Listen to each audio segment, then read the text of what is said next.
Hi guys, and welcome back to Monday Anything Goes, all for United. And today I've got Dan, John, and Addy, and we're going to be talking about anything goes on a Monday night. So got a few topics coming up. Want to talk a little bit about the DeGea situation. That's obviously the main thumbnail and topic of tonight's show. So I've got some able-bodied people to help me with that one. And Dan, I'll start with you. In terms of kind of DeGea, do we feel like he's improving? Should we be offering this guy a new contract? Obviously, there was a lot of talk about possibly getting rid of him at the end of last season. He seemed to stick around for another season, and then obviously Henderson sort of parted ways, or at least went out on a loan spell. How do you feel with DeGea? Is he improving? I feel like he's been a bit better over the last couple of games, showing a bit of difference in his style. But should we be offering him a new contract? Yeah, I mean, David De Gea is obviously, it was his 500th appearance over the weekend, so he's been a great servant to this club no matter what we say, if we want him to leave or if we want him to stay. But is he a Ten Hag goalkeeper with his distribution and stuff? I mean, how old's De Gea now? Is he 33, 32? So I know you can develop players at a late age, but do you want to take the risk with De Gea, with his distribution, when you're going for a rebuild? Right now, I would personally keep him. I would offer him a new contract, but I wouldn't offer him a massive one. I'd only offer him about another 2-year extension, let's say, just while this rebuild is going on, until Ten Hag finds his perfect, ideal goalkeeper. No, fair enough. I mean, personally, I feel like he is improving, but you're right. I don't think he's the perfect fit for Ten Hag. But then, have you sometimes got to make do with certain positions? You're never going to get a perfect 11, are you? Maybe, with De Gea's shot-stopping ability still up there with one of the best in the world, and 33, is it old for a goalkeeper? I'm not entirely sure. I think it's still quite young, isn't it? John, what's your thoughts on the De Gea situation? Yeah, obviously, like I mentioned, massive well done to him. 500 appearances. It's a tremendous servant, no matter what your views on him. He has been a brilliant servant to the club over the past decade or so.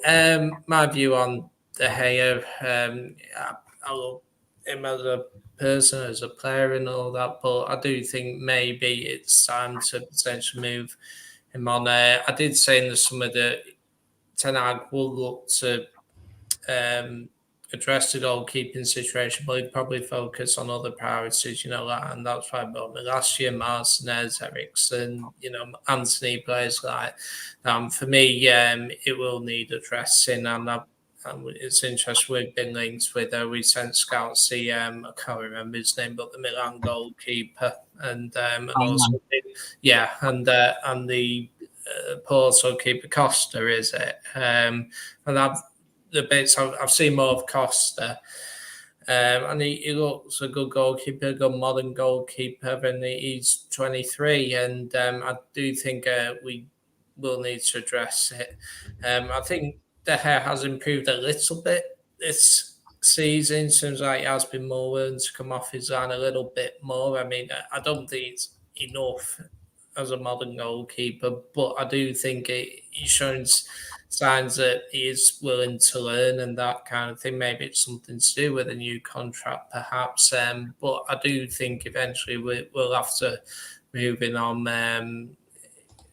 So for me, I would probably look to buy a new goalkeeper in this summer. But obviously, I don't want to disrespect him. He's been a brilliant player for us.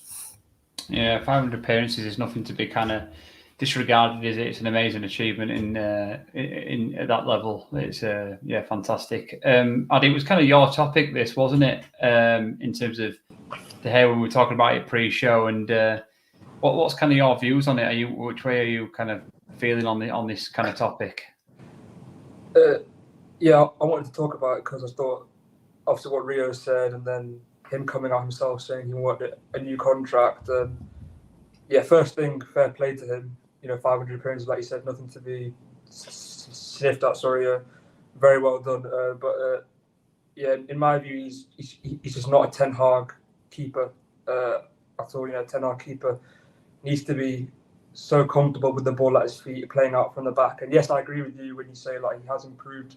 He has improved in that aspect in the last few matches. yeah, but for me, he's not improved enough. And I think in the Newcastle game, one moment it sticks in my mind, like he just booted it out. Like he got the ball and he just kicked out. I think he was trying to pass to one of the fullbacks and it just went into the crowd, and it just reminded me that I feel like that sort of thing will always be in this game. Like he is 31 now, and I feel like can he add that string to his bow? Do you know what I mean? You know, he's he's not old for a goalkeeper, but he's, you know, at that he has played for many years. So I'm just thinking, will he add that string to his bow? I'm not so sure. Yeah, and then the other thing is going on from that is I don't think we should give him a new contract at the end of the season. I think it's time we let him go. And what I want to bring up is like how City deal with their players. Like, I don't like giving them credit, but I feel like City know when the right time is to like let go of players who've been at their club for a long time, like David Silva, Yaya Toure, Sergio Aguero. They know exactly when to just cut them off and let them go. And I really feel like hopefully this time it's something that United follow, because I feel like in the past with our contract situations, we've given out contracts to players who, in my opinion, don't merit it. And in my view, this season should be De Gea's last, and in the summer, a new goalkeeper needs to be brought in for Ten Hag style.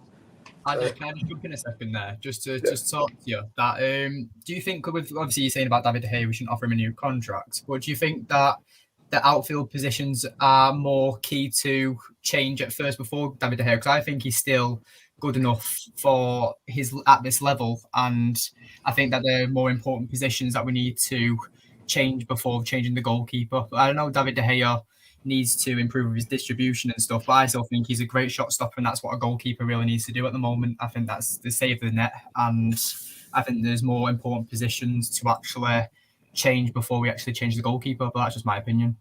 That's fair enough. I respect that, but no, in my opinion, I just feel like at the end of the season we need to make a change in it.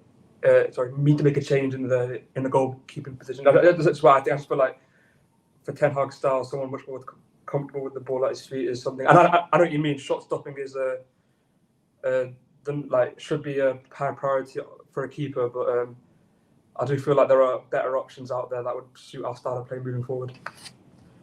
Yeah, it's a fair point on both sides, really. I think from my perspective, I mean, we look at the only thing I would tend to agree with Dan a little bit on whether that means we give De Gea another contract, or whether we sort of trust sort of a Dubravka, or do we see Henderson coming back? Personally, I think Henderson's he's kind of made his bed with the comments that he made at the end of last season. But do we trust somebody else? I mean, for me, a little bit on the De Gea situation, I do think a better shot stopper gets you so far in the league.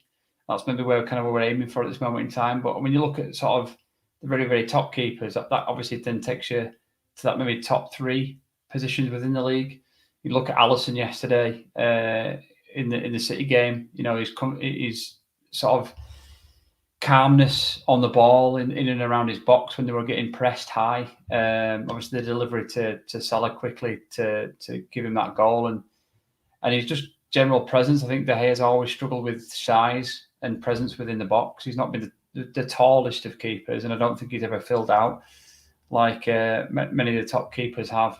And he struggled in and around the box aerially. But yeah, I still think he's got something to give, but it's just whether we feel as if it's not going to take us to that very, very top level where we need to be at. But Mr. Tom, nice to see you, mate.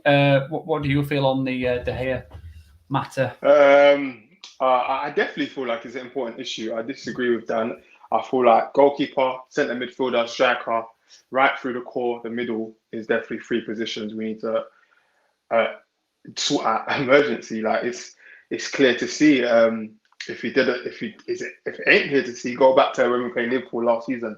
Alisson basically more or less created 2 of their goals. Their build-up play, one of them I remember talking about in the channel, he was a part of. Second, made a pass. It's very simple. When you want to play that sort of football, the goalkeeper has to be like an extra centre-back.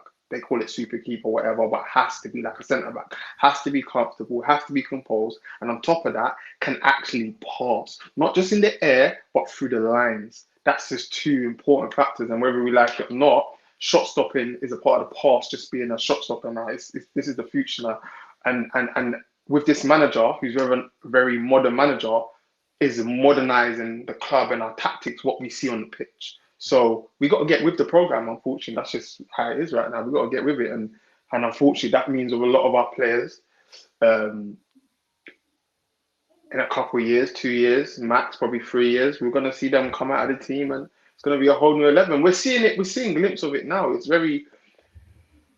The best way to describe some managers, especially managers like Ten Hag or Pep or the Chavis or even other managers that have come before, they're very, they want to, even Klopp, for example, they want to imprint everything that they want it to look like on the players. So that's how it looks like on the pitch. So it's like very systematic, robotic. Sometimes it can be, and that's why probably right now some players are not thriving as much as they would in our team. But that's just because of how those managers are very strict within their system and the rules they have within the system. So unfortunately, people wanted a more modern manager. They wanted that. This is what you get with it. He's gonna come with new ideas, fresh ideas. Like Steve McLaren said, a lot of the modern managers, the modern style, your keeper has to be able to sweep and be like the extra man. Your centre back has to be able to play on the halfway line, has to have some sort of pace. You have to have these sort of profiles on the team, and that's just how it goes. Right? Yeah, definitely. Yeah, I mean, MUFC Realist, we've got another channel watching tonight, so big shout out to them. Good evening, lads. Some good Monday vibes. De Gea, according to my opinion, not the first priority. There are two windows where we need striker, a midfield and a right back first. And I think we all kind of agree with that. Viking Football YouTube says rate these goalkeepers in order: Schmeichel, De Gea, Van der Sar. That's my order. Not sure if I necessarily agree on the Van der Sar one. Maybe just on longevity, De Gea gets it one over on Van der Sar. But definitely some sort of thing to think about. I think there's not just De Gea as well in that kind of line of questioning as well as there. I think there's other players that have contracts are due. Martial, I believe, due within a year's time. Is Shaw due as well? There's a couple of other players I know are due contracts, aren't they? And some big conversations to have. And obviously players have now are getting to that sort of question mark in terms of whether they've got anything left in the tank. But let's kind of move on, Mr. Tom. We'll come back to you. We'll work round to adding back through to John and Dan. Just in terms of kind of intensity and form levels then. That's obviously something you want to talk about. Do you want to kind of start that one off, mate? Yeah, man. I've just noticed it's like intensity dropped off a lot from the break, and some people could say it's the rhythm, the missing some games, but it's just concerning to me. Just the vibe that I got, like watching the team, even though I wasn't playing the best, was just that aggression, that intensity, and I enjoyed that. Do you know what I mean? I'd be like, it was infectious. So it's like, where's that gone? I don't see it as much right now. The whole clapping, cheering, like, I don't know if it's a part of Varane coming out of the team, because Ten Hag has spoke about how Varane is a leader there, communicates and gets everyone. I don't know if that's a part of it, because do you know what I mean? They both coincide with each other. But yeah, man, and form. I'm concerned about like where does we've got a few games left now to this World Cup, and to be fair, where we are and the stage we are this season now, I would have expected more players to pick up a bit of form. And it's like we're seeing glimpses. And personally for me, I wouldn't give no one, since the season started, above probably a 6 or a 6.5. No one's been outstanding. Not one person I can say, you know what, has been every single game from the start of the season, first 2 games, to now, we've been like, yeah, outstanding, they're at 8. Do you know what I mean? I just personally wouldn't. And that's concerning a little bit.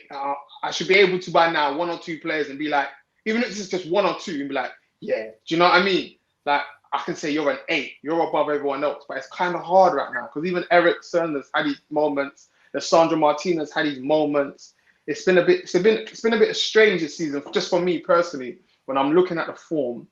As a team, though, a collective, we're not playing bad. I can see the change and how tactically the approach. I'm starting to see the patterns of play, what they're trying to achieve on the pitch, but it's just form is very important when I'm looking at players. I can see something, apart from even like that's what I'm saying. Even Rashford, I wouldn't give him like a straight 8, but Rashford is someone I can say he's been looking sharp from the season. Even when he wasn't overall performance went well, he was working hard, and then the last couple games when he came on, you could tell he looked a bit sharp. Do you know what I mean? It's just like, but there's no one like consistent. It's not being nothing's consistent right now with us, and I don't know, would that come back to haunt us as the season comes back, and then especially after the World Cup, because that little break just seemed a bit weird for me personally.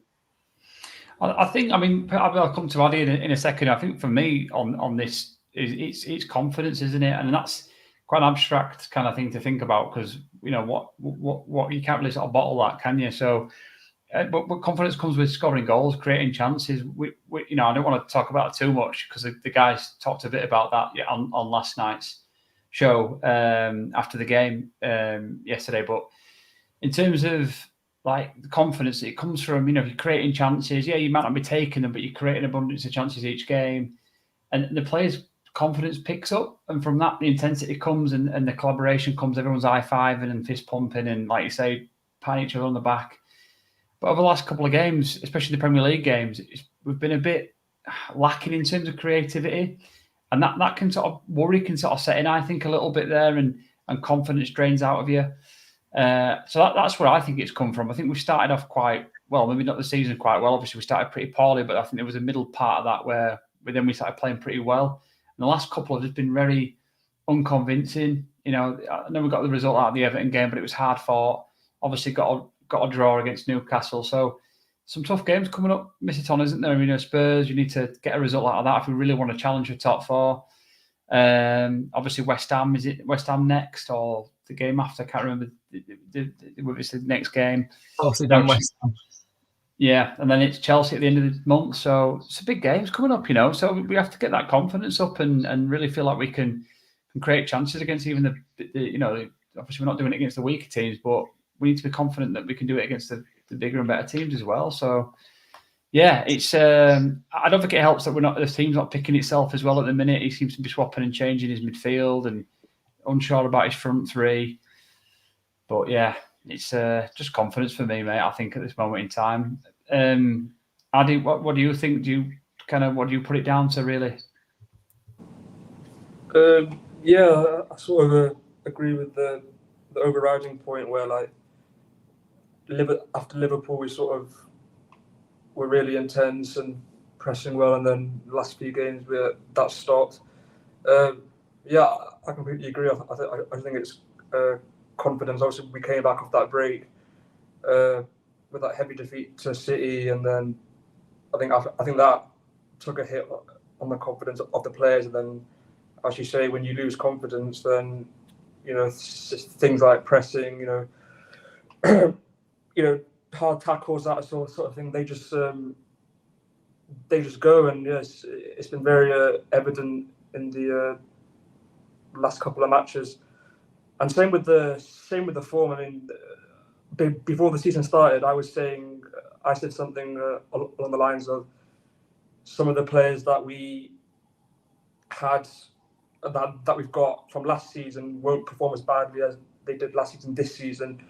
But so far this season, that hasn't necessarily been the case, which is a bit worrying. But it's still, Ten Hag's only been in the job for a month or two. More than a month or two. But I mean, the season's only a month in, so I'm hoping the intensity and that sort of thing will improve as the season goes on. The longer he has them on the training pitch. But yeah, I think that month break in between Premier League games definitely didn't help. But hopefully we can pick it up again before the World Cup. Get some more points on the board. Yeah, no, definitely. It's the City defeat, obviously. I mean, funnily enough, when we score goals, we seem to concede goals as well. It sort of doesn't seem to be the sort of right balance that we want. I mean, John, what do you put that down to? We seem to be, when we're defensively sound, it's great, but then we don't seem to create much from that. And is that a difference? Is that the reason why the form's off or the intensity's off? And I think it's confidence. It can be concentration. I mean, if you look at the last few games, like Ammonia, both home and away games, the Everton game, we created loads of chances in those games, and we should have scored at least double the number of goals we scored in those games. I do think yesterday there was a lack of quality, that kind of thing. And, I think we've won 8 games this season, and only 2 of those games, Arsenal at home and Sheriff away, those are the only 2 games we've won by more than a goal, if you think of it that way. And the most times we scored, most number of goals we've scored in a game this season is 3, which is Arsenal, Ammonia, and obviously the derby, which we lost. So yeah, we need to get better goal scoring, and where confidence comes from is when you're not just winning games, but you're winning games like winning it 2-0 or 3-0. It's not helpful to have a inconsistent performance and then win a 5-0 and then go out drawing or losing. You need that consistency. If you go on a run of winning 3 games in a row, 2-0, 3-0, 3-0, then that gives you confidence in that. And I think we are more defensively sound. And that's what Ten Hag identified after the Brentford game. Obviously, we got battered by City in the first half, but he's fixed that.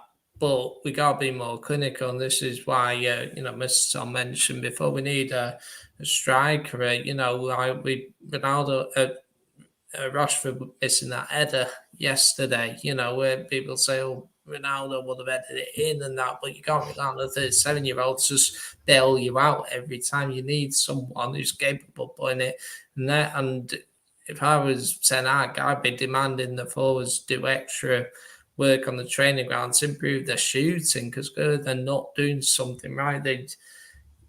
So many of them are through on goal every time. We have the goal gape and they keep missing it. And, you got to train harder, I think, to try and get it right. And if our players do that, then I'm sure we'll start scoring more. But if we don't do that, then we'll have the same problems we've been having for, the last few years.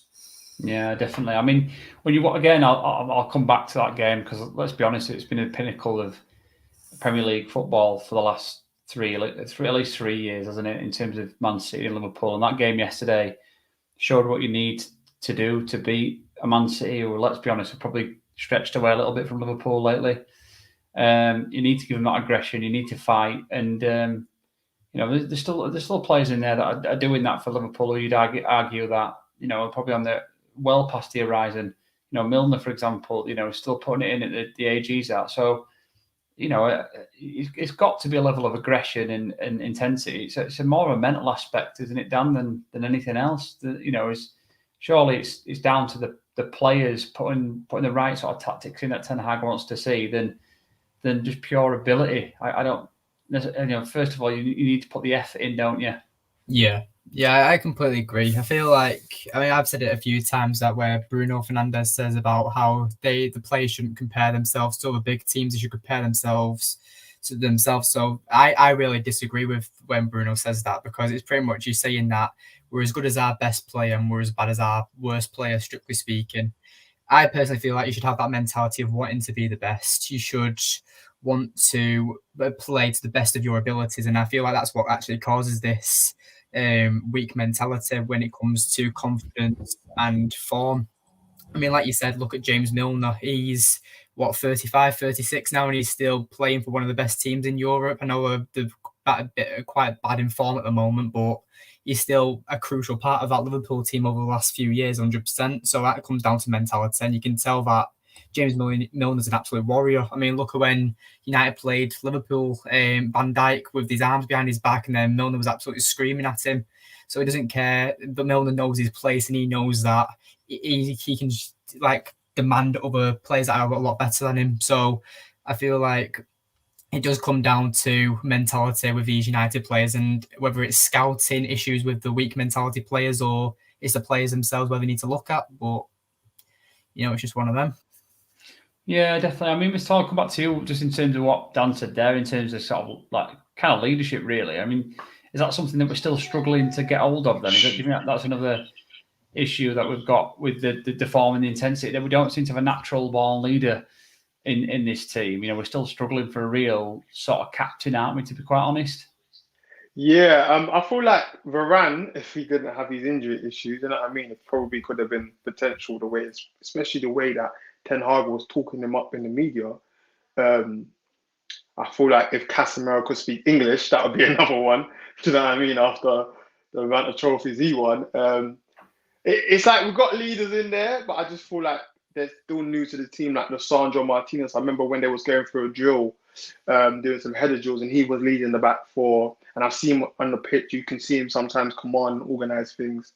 I feel like we've got some one or two leaders in there, but I feel like they're still new to the environment, if that makes sense. Even Varane is still fairly new to the environment, only a year in.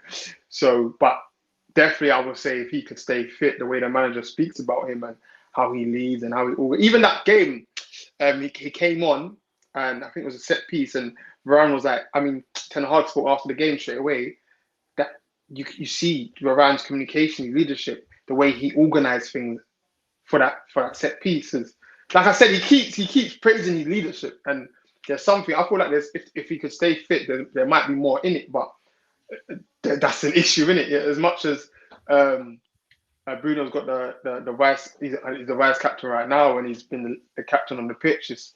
I just never took him to be the leadership type on the pitch, if that makes sense. And sometimes every sort of players I know Rishi played football. Sometimes the way he is, it's not good for some other players. You know what I mean? Maybe behind the scenes, I don't know what he does, but pitch wise, sometimes the way he has his strops, it doesn't help players sometimes when you are like that. Preferably, if you ask me, I would always like a winner to be a leader, especially someone that's been in a winning team. Casemiro and Varane, they've won numerous amount of titles, everything domestically when they was in the Liga and European wise. You know what I mean? Sorry, Mr. Ton, just to jump in there, you talk about Varane and Casemiro being like natural leaders. Our current captains are obviously Maguire and Bruno. Would you actually say they're ideal captains, or would you just say they're just wearing out? I wouldn't say they're ideal. It's just a comment. No. Do you know what? I watched even Varane's documentary. I think it's on Amazon. I'm not 100%. I think it's on Amazon. And you can see like he's actually a presence. Even in the France dressing room, he's a voice. Like you see it. Like, and I've spoke about this before last season on this channel about Varane being a leader. Some people might not know this unless you watch the documentary. And I was even shocked myself because before I watched that, I didn't know. Yeah, I didn't know he was like that. Like I genuinely didn't know. So when I watched the documentary and I saw how much he was a voice in Real Madrid's dressing room, how much he was a voice in the front, I'm like, wow, like that's what we need at United. Do you know what I mean? So yeah, man, I feel like there is leaders there. There is definitely leaders in that dressing room. Just you gotta find them. I listened to Ten Hag's press conference a few weeks ago when he was asked about leaders. I think it was Laurie Litwell who asked the question. He said that his leaders in the dressing room are DeGea, Heaton, Bruno, and Maguire. And I'm just there like, what of them guys actually won in there? Like DeGea maybe as early as with Fergie in the Europa League and stuff. But apart from them, what else have they actually all won? Yeah, there's probably different forms of it, isn't there? In terms of, you know, obviously what, you know, I suppose a 90-minute match is a short period of time when you consider the amount of time these players spend together across a week. So I suppose he needs leaders not only on the pitch but around the training camp, off the training ground, and around different sort of environments, doesn't he? So I suppose he's got to rely on not only a captain, but so a lot of other senior players to sort of pick that kind of mantle up a little bit. Addy, we'll come to you on this one, mate. I mean, do you feel like the captaincy issue this season, which has obviously been a legacy issue from last season a little bit, has played a little bit of a part in the initial slow start and maybe the little bit of a drop off in terms of kind of the recent form? Not particularly. I don't think that there's a correlation between like our results or how we've been playing and the captaincy, but I do feel like though it is something that needs to be addressed. Obviously, Maguire is the club captain, isn't he? But obviously he's not playing at the moment, so Bruno's got the armband at the moment. I think we can all agree that Maguire shouldn't be club captain of this football club, and I do feel like Ten Hag at some point should just outright say, "This is my captain." Someone who's going to play in his team week in, week out, have a bit of clarity, and I do feel like that clarity will help everyone if that happens. Yeah, definitely. John, how much do you kind of play on the captaincy? Do you think it plays a massive importance with a modern day team, or do you not sort of buy into that? I know on the continent sometimes the team votes for their captain, don't they? In the team, I think if in a team to be successful, you need several captains. When you think back to the glory days on the Fergie, particularly the 90s, you used to have captains on the pitch everywhere. You had Brian Robson, Roy Keane, you had Steve Bruce, you had Cantona, you had loads of players who could be potential captains. If you want to be a successful team, you need captains all over the pitch, and it's only to find the one to wear the armband, so I don't think it necessarily matters that degree, and I have been concerned by the lack of leaders, and I think over the years, over recent years at United, and but I think we're slowly building towards that. I think, as I mentioned, Varane, it's Casemiro, it's Ronaldo, it's where players like that. So in my mind, it doesn't really matter who the captain is, because you want maybe 5 or 6 captains on the pitch potentially, and they're leading by example and that. And Man City, you could stick the armband on any of their players and they'd be a good captain. So it just depends on who I think might be who the team fancies. But yeah, I don't necessarily think Maguire's the best captain in the team. But then again, I'm not sure who it should go to. I think there's a few contenders. Yeah, it's going to be an interesting one, isn't it? I think it's something that he needs to probably address at the back end of the next end of this season.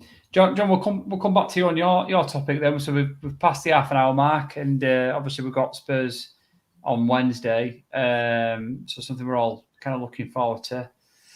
Midweek game. Yeah, definitely. I just thought, because obviously every show's been really serious today. When anything goes starts, we used to have some random topics and that kind of thing, just for a bit of fun. So with us playing Tottenham, I thought, well, there's been a few very good United Tottenham encounters down the years over the decade. So I just want to ask the panel and people in the comments what their personal favourite game against Tottenham was. Well, I'll start with mine, John, and then we'll work our way around from Dan and round if everyone can remember, and then we'll come back to you, John. But mine was the 2009 game when we were 2-0 down, and I remember you nicked mine. Right. I'm joking. Well, your knowledge might be quite good to pick up another one, John, in the background. But it was the 2009 game. We had an unbelievable team, obviously, but we went 2-0 down at half time. And I remember, obviously, Darren bent on about it, the fact that they went in at half time still not very happy that they were up 2-0, because I knew full well that team was probably going to come back and beat them. And we ended up winning it 5-2, to which I think Fergie sort of made comment about Dimitar Berbatov having one of the most unbelievable games he'd seen a forward play in his time at United. Those were the days that you brought. Yeah, that was one of the few games where you had Ronaldo, Rooney, Tevez, and Berbatov all on the pitch at the same time. They just caused havoc, didn't they? It was always a moment where even 2-0 down, we could come back and win the game. Yeah, they were the days, weren't they, mate? Yeah. So that was one of my fondest memories of playing Spurs, to be quite honest. But I've always had quite good memories of playing Spurs. I don't know if everyone feels the same way, but it's not a fixture I've always been quite afraid of. But Dan will come to you and then work his way around. But have you got a fond memory of Spurs? Honestly, I'd want to say something a lot more recent. Our last game against Spurs when we won 3-2, because it had it all. It had goals. It was obviously a 5-goal thriller. I mean, Harry Maguire scored an own goal, but that's the point. But Ronaldo got a hat trick. I think the game had it all. It had penalties, it had great shots, and it's just something more recent, really. And I don't think you can really compare it. And obviously, it's your personal favourite game against Spurs, but if you're going on this current team, it's pretty much the same team as last year. And we've won our. Let me just look at the stats here. So we've won our last 3 again. Well, in the last 5, we've won 3, lost 1, and drew 1 against Spurs. So, really speaking, United are really favourites to win this game somehow, even though Spurs are currently doing better this season. But I will go around the group here, Dan. But what's your? I'm obviously, in the past, we've always had the advantage over Spurs. I'd like to think over the last sort of 20 years, probably. I'm only 19, so I don't remember the last. That makes me feel awful. But I think we've had the advantage over Spurs for many a year. But what's your feelings coming into this one? Are you a bit more confident? Obviously, we'll have a preview show coming up anyway that everyone will be able to catch. But what's your general feelings on seeing Spurs this time around? Obviously, they're in a bit of form, aren't they, lately? Are you a bit more worried this time coming into the game? This is a question for me. Yeah. We'll go around the group on this one now as well. Well, with Spurs, I think that they're very. I mean, I've spoken to a few Spurs fans on Twitter, and they're very bored of the way they're playing at the moment. But they're grinding out results, something United are failing to do. So, United and Spurs are quite similar in the way where they both set up for the counter attack, but it just depends who's going to be the winner and who's the better team on the day, I think. So, will United be in control or will Spurs be in control? Because we both prefer to play counter attacking football at the moment.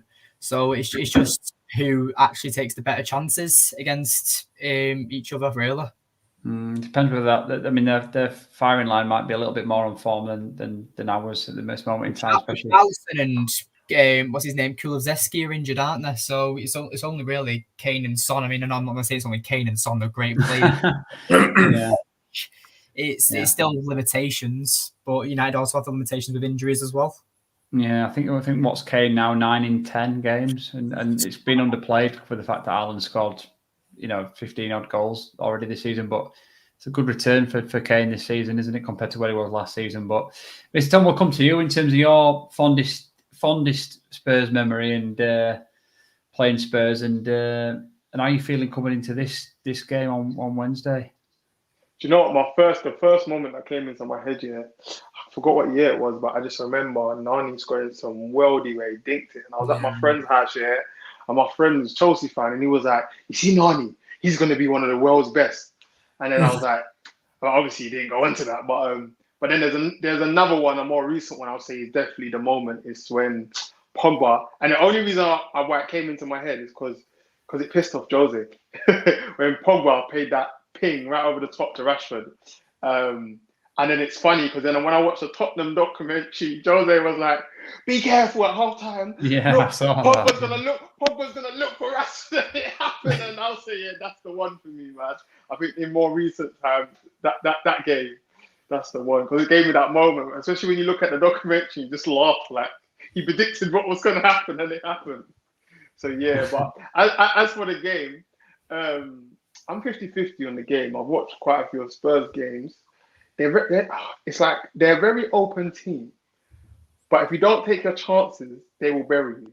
It's a weird one. Like even when I watch Leicester, them play Leicester had so much opportunities. Like all their games they've played, the other team has had opportunities.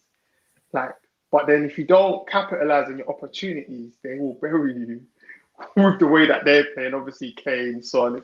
It's weird. Like literally, when you watch them playing, they don't play nothing beautiful. They don't play enough. I spoke to a couple of Tottenham fans. They're not happy with it. They're not happy with the way. They've even said they'll take Pochettino back in a heartbeat. They're not happy with the way that he wants to play. But it's just weird when you watch them that they seem to win some games, isn't it? And it's a very, very old-fashioned way that he's got them playing, if that makes sense. But it's working, isn't it? Like, it's actually working. It's doing the trick. But they are open, and that's my biggest concern is that I haven't seen conviction from us when we play to then capitalize on those chances. So when we do get those chances, we need to be able to capitalize and play them. Yeah, no, yeah, definitely. I sort of agree with you. You just don't know what you're going to get from Spurs as well. I think it's like you say, you could get that moment where I can't remember what game it was now in this season, but when Son came on and he's got an hat trick and stuff, and suddenly just he just turned it on. Was and that Leicester? was the Leicester game? And it's just one of those moments where if those types of players want to sort of like turn it on against you, they can, and that's just kind of what's a little bit scary. But hopefully we can just, like I say, we've been sort of dealing with things at the back a little bit better than we have done. Turn it on against Leicester at the moment. I mean, they've had a poor start to the season, haven't they? I think they're missing Maddison as well, aren't they? Leicester at the minute with him suspended. But anyway, Adi, we'll come to you. Your fondest kind of Spurs memory, and how are you feeling for the game on Wednesday? Yeah, a bit like Dan. I'm a bit younger, so my one will probably be a bit more on recent times, because I haven't really only games that I've actually seen when it happened live, and the one I went with was when we beat them in the FA Cup semi-final 2-1 back in 2018. I know that was just very satisfying for me. We were 1-0 down, and we came back. Obviously, Sanchez scored, one of the few good things he did in the United shirt, and then Herrera scored the winner. So it was a good day. Shame we lost the final, obviously, but that particular game, that gave me a lot of joy, because obviously we got to a final and had the chance to win a trophy. And then in terms of the game itself, quite simply, for me, it's a must-win. And the reason why I say it's a must-win is because we've got Chelsea on the weekend away, and that's a game that I'm not really looking forward to. Just they look good under their new regime, and I just feel like sorry. I was saying Porto seems to have turned Chelsea around a bit, doesn't it? Yeah, exactly, and it's away from home, and I don't know. I just feel like on Wednesday we're at home. It's a good team coming. Like the other quote unquote big six home games we've had against Liverpool and Arsenal, we've both won. So I'm just hoping that trend continues. Especially after drawing our last game, I do feel like if we don't win this game and then we go into the Chelsea game, we don't win that, then all of a sudden you're looking at 3 games that we haven't won in the league, and who knows where we'll be in the league then. Just we have to win. They'll probably sit back and try and hit us on the counter, being the away team, and that's just generally how they play. So I'm just hoping when we get our chances, unlike Newcastle, we take them. Like Fred missed a big chance against Newcastle. Rashford missed a header. We simply have to take them against Tottenham, because I don't think we'll get that many chances against them. So fair play. Do you think Ten Hag learned a lot from the Newcastle game and what to improve on in the next few days against Spurs, do you think? Or do you think he's just going to hope for the best and just play it? He's learning a lot all the time, I think. I think he's picked up a few lessons along the way, hasn't he, really, in terms of, I think he felt that Tomine was kind of he sent a midfielder for a long while until then no doubt he'll go into midfield over Fred. So...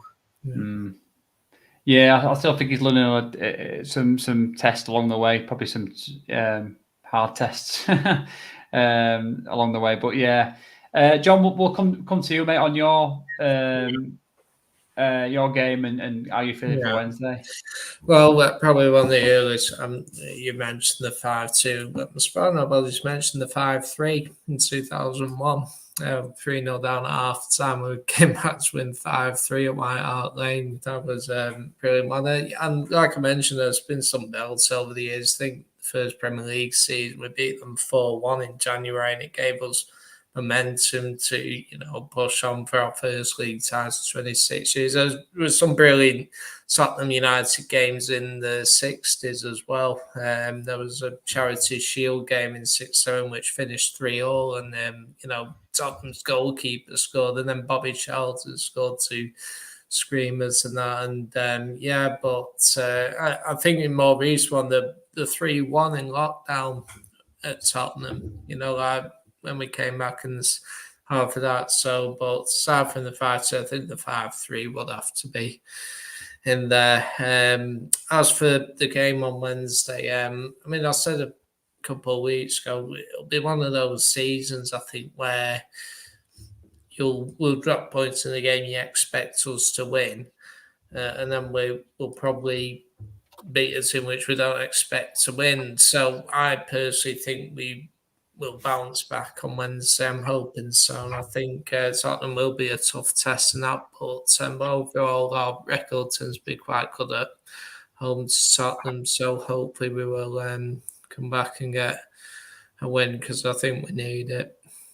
Yeah, I do too. I think if you win that game as well, you can maybe have some, serious thoughts about some a top 4 finish as well. If you win that kind of game, it's those kind of springboard games where that could be a possible opportunity for us, couldn't it, as well? So I think also, because when you look at it, none of the results went our way. We drew, and Arsenal won at Leeds, Chelsea won at Villa. Tottenham beat Everton, and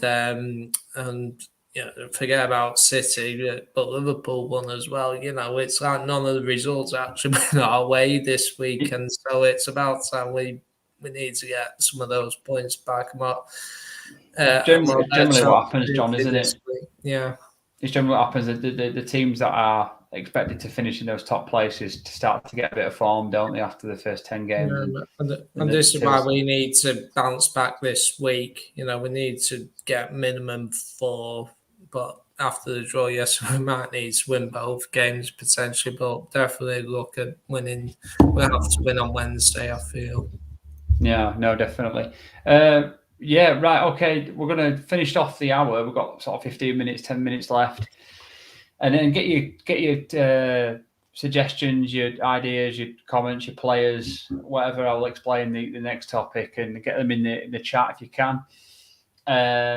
But we're going to talk a little bit about, obviously, it's just broken in the last sort of half an hour that Benzema's won the Ballon d'Or this year. So we're going to talk a little bit about players who we feel should have been awarded the Ballon d'Or in their career, but didn't. So I'm going to start mine off. Dan will come to you. We'll work around from John, Addy, and we'll finish upon Mr. Tom. But mine's Thierry Henry. I mean, he was probably the only other player outside of the United team who I genuinely feared as a player. Like when we played Arsenal in those early 2000s, I genuinely feared playing him. I felt like he was going to score at any moment, could do anything.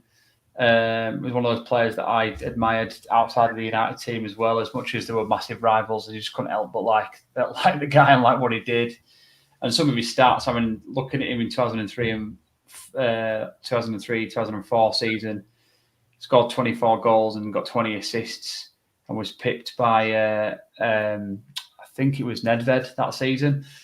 And it was based just purely on his Champions League form, pretty much, because I don't think Nedved even touched his stats. In 2004, he went on to obviously help Arsenal to win Invincible.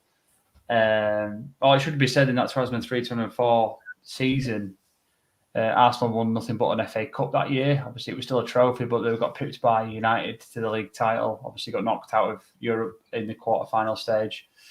2004, he went on to score 30 goals, the first foreign player to do that in the Premier League in 38 games, and didn't even rank in the top 3 in the Ballon d'Or, and got only 8 votes more than, I think it was I can't say his name, Zacharakis of Greece, who was part of the Euro-winning Greece team.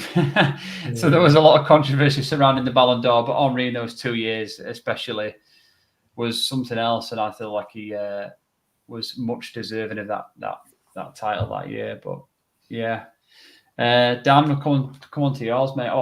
If anybody wants to talk about the Henry one, I mean, there's nothing much to add to that. I'll go for someone a lot more recent. I'll go for Neymar. I feel like his season in the 2015-2016 season, where he scored, I think it was 20 goals and 19 assists. That's an incredible season you can have. And I think Neymar's issue is he's always been in Ronaldo and Messi's shadow. So I think he's always been the third better one out of them 3. So I kind of feel sorry for Neymar because he's always been a world class player, and he's just never really got that like deserved end goal. And I feel like if Messi and Ronaldo weren't around, Neymar would have won at least 3 or 4 by now. So I personally think that Neymar, considering he will probably go down as quite a forgotten legend of the game, really, because he's done so much for the world of football, I think, even though he dives and stuff like that. But he's a very historic player in my eyes. He's part of my childhood because I got to see like the likes of Real Madrid and Barcelona and stuff. So yeah, I think Neymar personally robbed from a Ballon d'Or at some point in his career. No, that's a fair point. I mean, it's probably. I mean, I sort of recall him sort of coming through at Santos and stuff, and then Barcelona took him for the money that he's now coincidentally getting charged for at this moment in time, because I think there's a court case on that situation at the minute. But he was. I remember him coming through and just being this amazing sort of kid off the back of sort of Ronaldinho being this amazing Brazilian. And yeah, I sort of remember him being part of an interview where Messi and Ronaldo at that point were sort of the two best players in the world, and they were both sort of saying, "Oh, this kid's going to be at some point here, sat where we are, accepting this award." But it's never really sort of materialised that way, has it, Dan? Really, to be fair to him. No. Like I say, I feel like it's going to be kind of the same with the likes of João Felix, really, because I say that João Felix is going to be out next Neymar, where you've got Haaland and Mbappe who are going to be the ones battling each other for the Ballon d'Or, and then you've got João Felix like Neymar, who's still probably as good but never gets the popularity and the recognition that he actually deserves. But it's just one of them, isn't it? Yeah, it's interesting. Come on then, John. I can see the excitement bubbling through the screen there, mate. Come on, tell me yours, mate. Well, I'm going to go historical. It's obviously a tragedy what happened to him, but I think Duncan Edwards.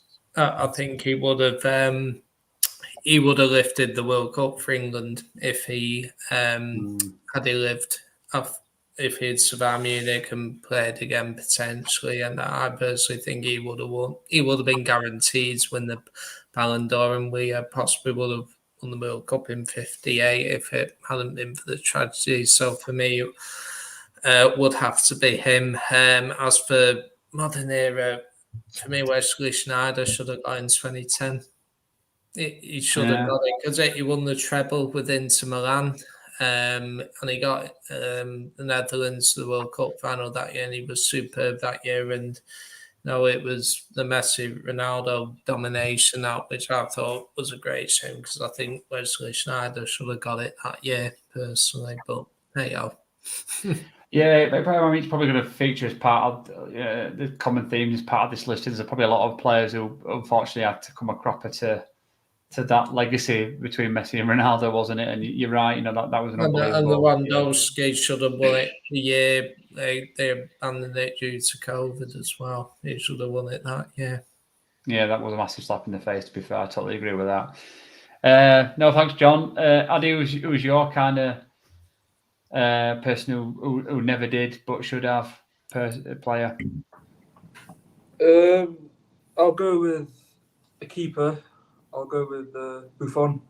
I feel like his longevity, how many games he's played, obviously for Juventus, not just Juventus, Italy, won the World Cup in 2006 with Italy, all the Serie A titles, and obviously as Juventus are finding out now, it's not as easy as it was back then. I'm not saying it was just Buffon who was the reason for that, but he was definitely a big part.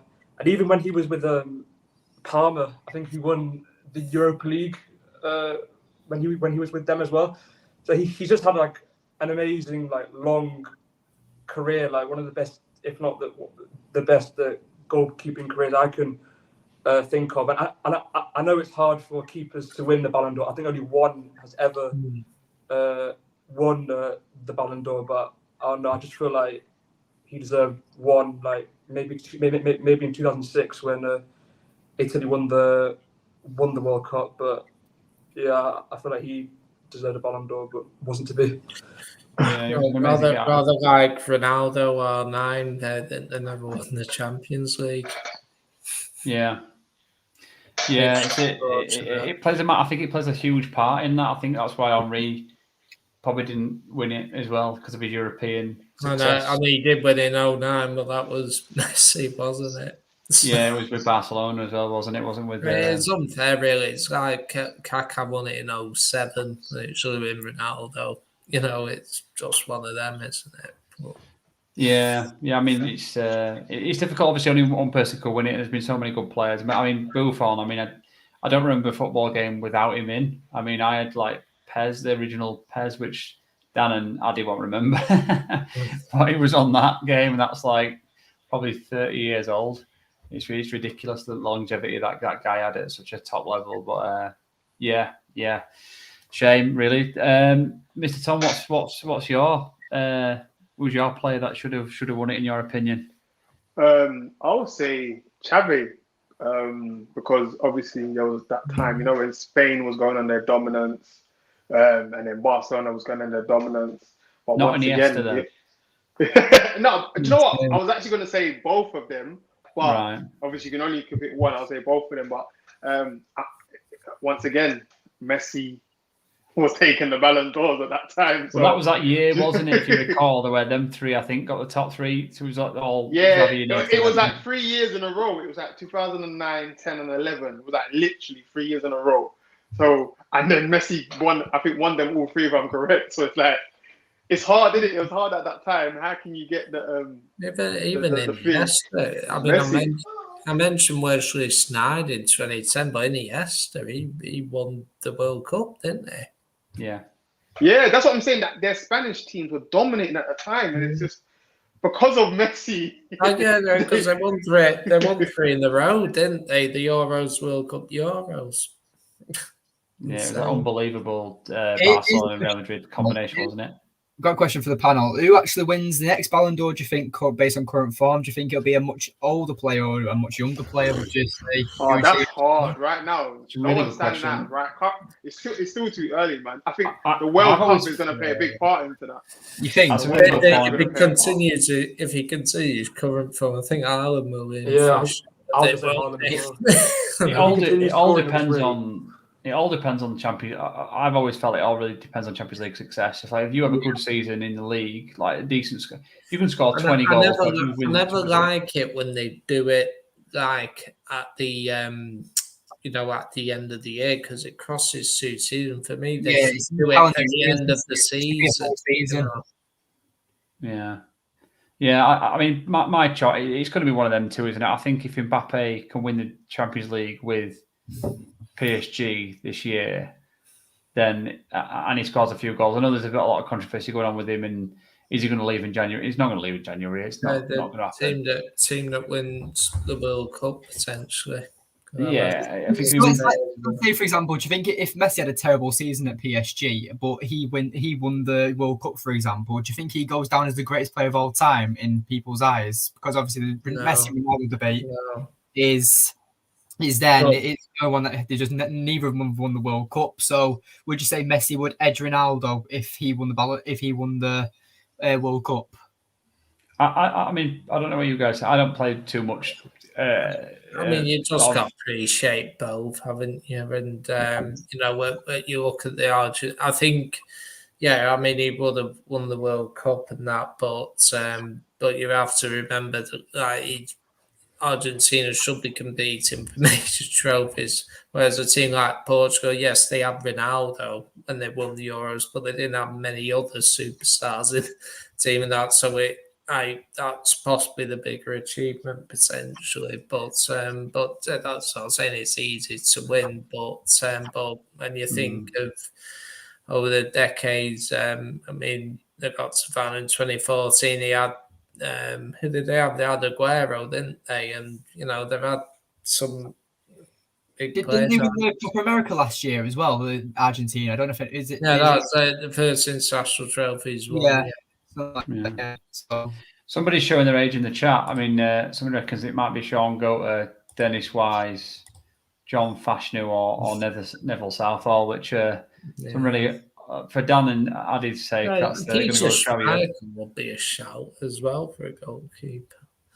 He won the Euros with Denmark. He won the Euros with Denmark, and he won the Champions League with all the multiple Premier Leagues and everything. He'd be a shout for a keeper, wouldn't he? Yeah, it was one of my all-time favourites. Yeah, definitely. Yeah.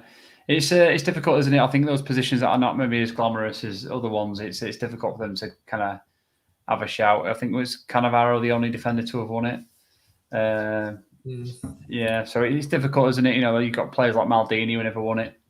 I'm trying to think did Ronaldo didn't win it, did he?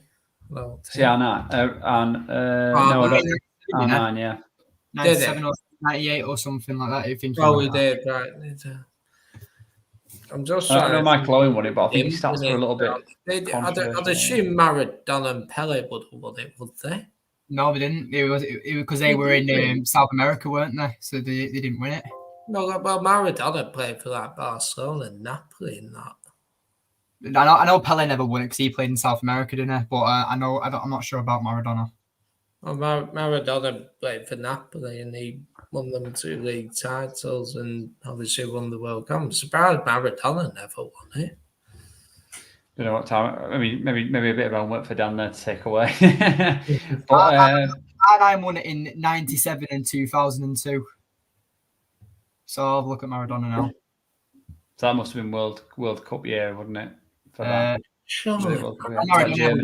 Maradona never won it. 2002 would have been World Cup year, wouldn't it, for Brazil? Was that Germany, was it? It was Yeah, unbelievable. I think he went under a bit of controversy at that time because of his weight, wasn't he? And he ended up on an unbelievable World Cup. So, yeah. Well, guys, it's been an hour. It's been fun. We've got a game coming up on Wednesday, so that'll be no doubt there'll be a preview of tomorrow or leading up to the game. We'll do a reaction at some point during the week, I'm sure. Dan, I think you're doing a Friday show, aren't you? Is that this week or next week? I don't know. It's the first time I've heard of it, but right, well there you go. Wait, Reese, I just want to say something. Listen, if you're watching, please like, subscribe, and if you're not, passing it to your friends, pass it to your mom, your auntie, your brother, send it to everybody, please. Support the channel, man. Thank you, Mr. Ton. Yeah, do all that good stuff, and there you can see it there. So yeah, please listen to Mr. Ton on that one, and like and subscribe. Just want to say something. With Stu mentioned it last night as well. Obviously, with it being Breast Cancer Awareness Month, so obviously, if anyone's going through something like that, then obviously talk or All for United are here if you ever need to talk about anything. So yeah, All for United just want to aware that to the public. Yeah, I'll just brief for a minute. Obviously, it was mental health awareness the other week as well. So anyone who wishes to, who is suffering at this time, you can speak to anyone and that kind of thing. So we'd be open and that, or just speak to a friend, or even if you're okay, but you know someone who's struggling at the moment, do see how they are, ask them if they're okay and that. So just look out for people and that. But I'll briefly mention the women's channel if that's okay, Reese. Yeah, of course. Go ahead, mate. We did a review of the game. As I mentioned yesterday, United Women top of the WSL off 3 games, 3 wins, perfect start, and we did a review of the match earlier this evening, and we've got fans forum on Wednesday, special show on Thursday. I'm not sure what it is, and then on Friday we have the preview for the Leicester game on Sunday. So yeah, shout out to the women's channel.